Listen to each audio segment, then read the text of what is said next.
Hello guys and welcome to the forest.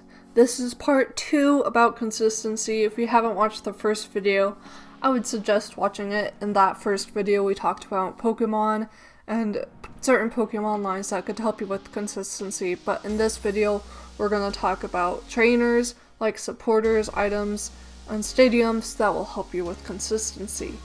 A quick reminder, there are 3 types of consistency. I talked about draw consistency, which is hard and soft consistency, search consistency, including searching out your Pokemon, energy, or trainers, and recovery. And a note, in the last video I mentioned that recovery wasn't necessarily the biggest thing, but that was kind of a lie. A good cube player will know that recovery is one of the best things to have in your deck. But usually your cube building will not have a ton of recovery options, but enough that each player can have the chance to draft a recovery option. Now, a quick note before we start. Supporters, trainers, and stadiums all have different functions within your cube, and how many you put in your cube really determines the balance and kind of how the game flow of your cube is going to go. Supporters are really good. They kind of are the backbone of your consistency in your cube. And cards like Professor's Research, which is discard your hand to draw a fresh 7, and Copycat, which is shuffle, copy your opponent's hand size, Pont, Professor Oak's New Theory / Cynthia, with shuffle, draw 6. Those kind of cards really give your cube a backbone on what kind of basic gameplay is going to look like. So if you don't really want hard discarding happening in the cube, you're going to eliminate Professor Research and those harder discard draw options to kind of bring back the aggro or how aggressive your cube is going to be. Supporters also very good to have in your cube because it can give really powerful effects, but also nerfs them because the supporter rule usually stated on every single card since supporters were introduced states you can only play one supporter per turn. So it really balances out certain types of actions. So if you like the action of a trainer card, typically you can find a supporter that does very similar things that can nerf the card if it becomes too powerful within your cube. If you are looking for a little bit more aggression within your cube, with draw especially, Acrobike and Trekking Shoes are a pretty good choice to look at. Acrobike is you get to look at the top 2 cards of your deck and then you get to choose to keep one and discard the other. Trekking Shoes is very similar but slightly different. You get to look at the top card of your deck and then decide if you want to keep it or discard it, and if you discard it, you get to draw the next card and keep it. Supporters, at being the backbone of your cube, should also include some good Pokemon search. A really popular one is Bridget. That one searched out 3 Pokemon excluding, I believe it was EXs, and putting onto your bench, where Gloria gets to search out any Pokemon without rule boxes and put it on your bench. But there's also plenty of other ones, like Professor Elm's Training Mission, which you get to search out evolution cards. And then there was also Roseanne's Research, which let you look up to a combination of basic Pokemon and energy in any combination, and Celia's Network, which let you look up one Pokemon or one evolution card with your supporter. Of course, there are items that do very similar things, and having at least supporters or items like Pokeballs. There's a ton of Pokeball search. Most common type of consistency. Luxury Ball is really awesome card actually because it self-balances. You can't have more than one Luxury Ball in your discard pile. So basically limits it to 1 Luxury Ball in your deck unless you have some weird like Blossom mechanic going on, and get to look out any Pokemon except for level X's. Ultra Ball is one of the best Pokeball cards, which you discard 2 cards to get any Pokemon, and the modern Quick Ball is also very similar, discarding 1 card to just get a basic.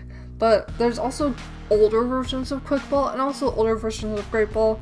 Like, it's very interesting, but read them and see if the older versions are more to your speed, or you just get them for the art and then use modern Quick Ball and Great Ball rules within errata. Level Ball is also a really good choice, but it can be broken depending on the power level of your cube because it gets Pokemon under 90 HP, and if a lot of your like basics and stage 1s are that, or even the stage 2s, it kind of ruins the balance of the game because it becomes the ultimate search all end all Pokeball. Now those are just some example of some consistency you should really have in your cube. If your cube does not have some kind of form of supporter consistency or trainer consistency, mainly Pokemon balls, then you're kind of gonna have a slow and painful experience, to be honest. Now, aside from Pokeballs, you should really have some other kind of search options in your cube so players can have more variety with their decks. The best search card in existence is Computer Search. It was reprinted as an A-Spec, it was that powerful. It was discard 2 cards from your hand to find 1 card from your deck. That kind of sounds underwhelming, but is really busted. It's the Ultra Ball for any cube in your deck, and it's a very good thing to consider throwing at least one of. You don't have to get the A-Spec, so you can always write an errata saying you can only have 1 Computer Search in your cube if you want to have more than 1 in your cube. For energy, there are various kind of energy searches, such as Energy Search. It's been around forever. You just look for basic energy, and that's it. Pokemon kind of do the energy searching and consisting a little bit better, but there are still other good options, like Energy Lotto is helpful in revealing the top 7 cards of your deck and just putting any energy, including special, from there into your hand. Professor's Letter is also a more powerful energy search, being able to look for 2 basic energy cards. And there's supporters who do similar things as well, and it depends on how powerful you want your energy search to be. Trainer Search as well. If you want to have really powerful Trainer Search, again, look towards items. Pokegear 3.0 is just top 7 cards of your deck, reveal any supporter you find there. Random Receiver is kind of funny. You reveal a card from the top of your deck until you find a supporter. That plays with the information game, but in a cube where everyone already should be familiar with the cards, it's not as big of a deal. Bill's Analysis, you get to reveal 2 trainer cards from the top 7 of your deck, so more powerful. Pokegear, expanding to trainers and getting 2 items.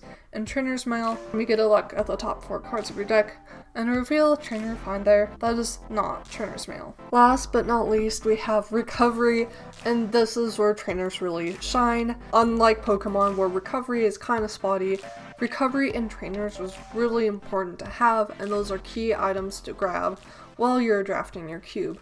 Some of the best supporters for that is Brock's Grit. Brock's Grit is amazing. You get to shuffle a combination of 6 Pokemon any stage and basic energy back into your deck from your discard pile. And the recent Roseanne's backup is also fantastic because it gives you an option to shuffle Pokemon tools, stadium cards, and an energy card from your discard pile back into your deck. And it's one of those list options, so you don't have to do everything it asks. So it really is good to keep up that consistency for those one-of cards in your deck, like stadium or tools, that the cube might not necessarily have a ton of, but because of that consistency card, you can play with them. Some other Pokemon recovery, Rescue Stretcher is one of the most broken but awesome cards. I love it so much because it's that flexible option of putting a Pokemon directly into your hand or shuffling 3 Pokemon back into your deck. Energy recovery, there are a lot more energy recovery options. Energy Recycler is just a big old 5 basic energy from discard to deck.